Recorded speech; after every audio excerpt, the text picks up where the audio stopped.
Bila seorang jadi hamba pada sistem, kesannya jauh lebih dalam daripada apa yang dia sedar. Pertama, conformity. Dia ikut norma tanpa soal sebab takut jadi outsiders. Lama-lama identiti asal korang akan hilang diganti dengan topeng yang ajar sistem. Kedua, learn helplessness. Bila hidup hanya kerja, gaji, bil, otak terlatih untuk percaya dia tidak ada pilihan lain. Walaupun ada peluang, dia tak berani cuba.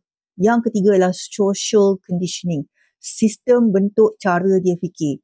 Apa itu sebenarnya kejayaan bila kau dapat skor ke? Apa itu kegagalan bila kau dapat F ke?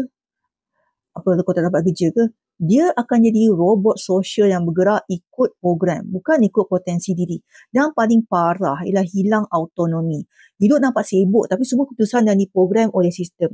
Dia hidup tapi bukan tuan dalam diri dia. Ingat, jadi hamba pada sistem bermakna kau hilang diri secara perlahan-lahan.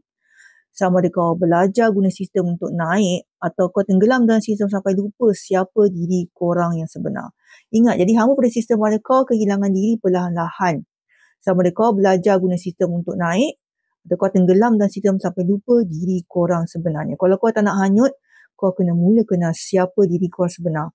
Cuba buat analisis potensi diri sekarang supaya korang boleh tahu kekuatan dan tahu perangkap dan boleh guna sistem untuk naik, bukan jadi hamba.